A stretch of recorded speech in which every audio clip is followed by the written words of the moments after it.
ಜೈ ಶ್ರೀರಾಮ್. ಎಲ್ಲರಿಗೂ ನಮಸ್ಕಾರ. ದ್ವಾರಕಾಧೀಶ ಕೃಷ್ಣ. ದ್ವಾರಕಾಧೀಶನಾದ ಕೃಷ್ಣನು ಎಂಬ ಹೆಸರಿನಿಂದ ಕರೆಯಲ್ಪಡುವ ಈ ರೂಪವು ಭಗವಾನ್ ಶ್ರೀಕೃಷ್ಣನ ರಾಜಕೀಯ ಹಾಗೂ ಧಾರ್ಮಿಕ ಜೀವನದ ಅತ್ಯಂತ ಘನವಾದ ಅಧ್ಯಾಯವಾಗಿದೆ. ಅವರು ತನ್ನ ಬಾಲ್ಯದ ಲೀಲೆಗಳ ನಂತರ ಮಥುರೆಯಿಂದ ಹೊರಟು ದ್ವಾರಕಾ ನಗರದ ಸ್ಥಾಪನೆ ಮಾಡಿದರು. ಕೃಷ್ಣನು ತನ್ನ ಯಾದವ ಕುಟುಂಬದೊಂದಿಗೆ ಮಥುರಾವನ್ನು ತ್ಯಜಿಸಿ ಸಮುದ್ರದ ತೀರದಲ್ಲಿ ದ್ವಾರಕಾ ಎಂಬ ಭದ್ರ ಗಡವನ್ನು ನಿರ್ಮಿಸಿ ಅಲ್ಲಿ ನೆಲೆಯೂರಿದರು. ಈ ನಗರವು ದೇವಶಿಲ್ಪಿ ಶ್ರೀ ವಿಶ್ವಕರ್ಮನಿಂದ ನಿರ್ಮಿತವಾಗಿದೆ ಎಂದು ಪುರಾಣಗಳಲ್ಲಿ ಉಲ್ಲೇಖವಿದೆ. ಕೃಷ್ಣನು ಅಲ್ಲಿ ರಾಜತತ್ವವನ್ನು ವಹಿಸಿ ಧರ್ಮ ಪ್ರತಿಷ್ಠಾಪನೆಯನ್ನು ಮುಂದುವರೆಸಿದರು. ತಾನು ರಾಜನಾಗಿದ್ದರೂ ಸಹ ಜನಪರ, ಧರ್ಮನಿಷ್ಠೆ ಹಾಗೂ ಶಾಂತಿಪರನಾಗಿದ್ದನು. ದ್ವಾರಕಾ ಕೃಷ್ಣನನ್ನು ದ್ವಾರಕಾಧೀಶ ಎಂದು ಪೂಜಿಸಲಾಗುತ್ತದೆ. ದ್ವಾರಕಾ ನಗರವು 4 ಪ್ರಮುಖ ಧಾಮಗಳಲ್ಲಿ ಒಂದಾಗಿದೆ. ದ್ವಾರಕಾಧೀಶಂ ದೇವೇಶಂ ಭಕ್ತಾನಾಂ ಅಭಯಪ್ರದಂ ನತಾಹ ಸ್ಮಿ ತೇ ಪದಂ ನಿತ್ಯಂ ಪಾಲಯ ಮಾಂ ಜನಾರ್ದನ. ಇದರ ಅರ್ಥ, ಹೇ ದ್ವಾರಕಾಧೀಶ, ದೇವತಾಧಿಪತಿ, ಭಕ್ತರಿಗೆ ಅಭಯವನ್ನು ನೀಡುವವನೇ, ನಾನು ನಿತ್ಯವೂ ನಿನ್ನ ಪಾದಗಳಿಗೆ ಶರಣಾಗಿದ್ದೇನೆ. ನನ್ನನ್ನು ರಕ್ಷಿಸು ಜನಾರ್ದನ ಎಂದು. ದ್ವಾರಕಾ ಭಾರತದಲ್ಲಿನ ಒಂದು ಪವಿತ್ರ ನಗರವಾಗಿದೆ. ಇದು ಗುಜರಾತ್ ರಾಜ್ಯದ ದ್ವಾರಕಾ ಜಿಲ್ಲೆಯಲ್ಲಿ ಅರವಳಿ ಸಮುದ್ರದ ದಡದಲ್ಲಿ ಸ್ಥಿತವಾಗಿದೆ. ದ್ವಾರಕಾ ಪುರಾಣಗಳಲ್ಲಿ ಮತ್ತು ಮಹಾಭಾರತದಲ್ಲಿ ಬಹುಮಾನ್ಯವಾದ ಸ್ಥಳವಾಗಿದೆ. ಇದು ಭಗವಾನ್ ಶ್ರೀಕೃಷ್ಣನ ರಾಜಧಾನಿಯಾಗಿತ್ತು. ಶ್ರೀಕೃಷ್ಣನು ಮಥುರೆಯನ್ನು ಬಿಟ್ಟು ಯಾದವರೊಂದಿಗೆ ದ್ವಾರಕೆಯನ್ನು ನಿರ್ಮಿಸಿ ಅಲ್ಲಿಯೇ ರಾಜ್ಯವಾಡಿದನು. ಇದನ್ನು ಸಪ್ತಪುರಿಗಳಲ್ಲಿ ಒಂದಾಗಿ ಪರಿಗಣಿಸಲಾಗುತ್ತದೆ. ಅಂತಿಮ ಮುಕ್ತಿಗೆ ನೆರವಾಗುವ ಶ್ರೇಷ್ಠ ಪುಣ್ಯಕ್ಷೇತ್ರಗಳಲ್ಲಿ ಒಂದು. ದ್ವಾರಕಾಧೀಶನ ದೇವಸ್ಥಾನವು ಶ್ರೀಕೃಷ್ಣನಿಗೆ ಸಮರ್ಪಿತವಾಗಿ ನಿರ್ಮಿಸಲಾದ ಪ್ರಸಿದ್ಧ ಮತ್ತು ಪುರಾತನ ದೇವಾಲಯ.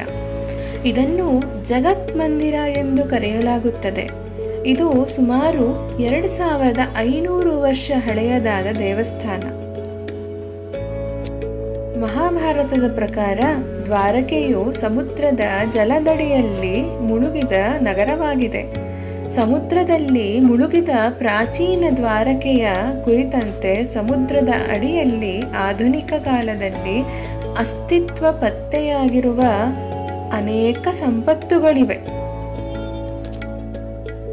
ಸಮುದ್ರದ ತೀರದಲ್ಲಿ ಇರುವ ದ್ವಾರಕಾ ಪ್ರವಾಸಿಗರಿಗೆ ಆಕರ್ಷಣೆಯ ಕೇಂದ್ರವಾಗಿದೆ. ಇಲ್ಲಿ ಕೆಲವೊಂದು ಜಲಾಂತರ್ಗತ ಪುರಾತನ ಅವಶೇಷಗಳು ಪತ್ತೆಯಾಗಿವೆ. ಧಾರ್ಮಿಕ, ಪುರಾತನ ಹಾಗೂ ಇತಿಹಾಸ ಪ್ರೇಮಿಗಳಿಗೆ ದ್ವಾರಕಾ ಒಂದು ಮೌಲ್ಯಮಯ ಸ್ಥಳ. ದ್ವಾರಕಾ ಅಥವಾ ದ್ವಾರಾವತಿ ಎಂಬುದು ಹಲವು ಪುರಾಣಗಳಲ್ಲಿ ಪವಿತ್ರ ನಗರವಾಗಿ ವರ್ಣನೆಯಾಗಿದೆ.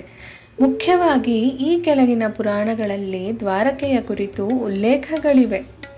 ಶ್ರೀಮದ್ ಭಾಗವತ ಪುರಾಣ, ಶ್ರೀಕೃಷ್ಣನು ಮಥುರೆಯಿಂದ ಹೊರಟು ಬಳಿಕ ಯಾದವರನ್ನು ರಕ್ಷಿಸಲು ಸಮುದ್ರದ ಮಧ್ಯದಲ್ಲಿ ವಿಶ್ವಕರ್ಮನ ಸಹಾಯದಿಂದ ದ್ವಾರಕೆಯನ್ನು ನಿರ್ಮಿಸಿದನು. ಇದು ಅದ್ಭುತವಾದ ನಗರವಾಗಿತ್ತು. ಚಿನ್ನದ ಭವನಗಳು, ವಜ್ರ ಮತ್ತು ಮುತ್ತುಗಳಿಂದ ಅಲಂಕೃತವಾದ ಗೋಪುರಗಳು, ಉದ್ಯಾನವನಗಳು, ಸರೋವರಗಳು ಇತ್ಯಾದಿಗಳಿಂದ ಕೂಡಿದವು. ಶ್ರೀಕೃಷ್ಣನು ತನ್ನ 16,108 ಪತ್ನಿಯರೊಂದಿಗೆ ಇಲ್ಲಿ ವಾಸವಿದ್ದನು. ವಿಷ್ಣು ಪುರಾಣ, ಶ್ರೀಕೃಷ್ಣನು ಸಮುದ್ರದ ದೇವತೆ ಸಾಗರ ದೇವನಲ್ಲಿ ಪ್ರಾರ್ಥನೆ ಮಾಡಿದನು. ಹೀಗಾಗಿ ಸಮುದ್ರವು 12 ಯೋಜನ ಸುತ್ತಮುತ್ತ 94 ಕಿಲೋಮೀಟರ್ ಸ್ಥಳವನ್ನು ಹಿಮ್ಮೆಟ್ಟಿಸಿ ಭೂಮಿಯನ್ನು ಒದಗಿಸಿತು. ಈ ಭೂಮಿಯಲ್ಲಿ ವಿಶ್ವಕರ್ಮನು ದ್ವಾರಕೆಯನ್ನು ನಿರ್ಮಿಸಿದನು. ಹರಿವಂಶ ಪುರಾಣ, ಮಹಾಭಾರತದ ಉಪಪುರಾಣವಾದ ಹರಿವಂಶದಲ್ಲಿ ದ್ವಾರಕೆಯ ವರ್ಣನಾತ್ಮಕ ಚಿತ್ರಣವಿದೆ. ಇದರಲ್ಲಿ ದ್ವಾರಕೆಯನ್ನು ಸಮುದ್ರದ ಮುತ್ತಿನಲ್ಲಿ ಹೊಳೆಯುವ ನಗರವಾಗಿ ಅಪ್ರಾಪ್ಯವಾಗಿ ರೂಪಿಸಿಕೊಂಡ ಮಹಾನಗರಿಯಾಗಿ ಚಿತ್ರಿಸಲಾಗಿದೆ. ಸ್ಕಂದಪುರಾಣ. ಸ್ಕಂದಪುರಾಣದಲ್ಲಿ ದ್ವಾರಕಾಧಾಮವನ್ನು ಚಾರ್ಧಾಮ್ಗಳಲ್ಲಿ ಒಂದಾಗಿ ವರ್ಣಿಸಲಾಗಿದೆ. ದ್ವಾರಕೆಯಲ್ಲಿ ಯಾತ್ರೆ ಮಾಡುವುದರಿಂದ ಪಾಪಕ್ಷಯ ಆಗುವುದನ್ನು ಹಾಗೂ ಮೋಕ್ಷ ಪ್ರಾಪ್ತಿ ಸಾಧ್ಯವೆಂದು ಹೇಳಲಾಗಿದೆ. ಮಹಾಭಾರತ. ಮಹಾಭಾರತದಲ್ಲಿಯೂ ದ್ವಾರಕೆಯ ಉಲ್ಲೇಖವಿದೆ. ಶಿಷ್ಯರು ಮತ್ತು ಪಾಂಡವರು ಕೃಷ್ಣನನ್ನು ಭೇಟಿ ಮಾಡಲು ದ್ವಾರಕೆಗೆ ಹೋಗುವ ಸಂದರ್ಭದಲ್ಲಿ ಈ ನಗರದ ವೈಭವವನ್ನು ವಿವರಿಸಲಾಗುತ್ತದೆ. ಇಂದು ಶ್ರಾವಣ ಮಾಸದ ಪುತ್ರದ ಏಕಾದಶಿ. ಜಗದೊಡೆಯನಾದ ದ್ವಾರಕಾಧೀಶನನ್ನು ನೆನೆದು ಧನ್ಯರಾಗೋಣ.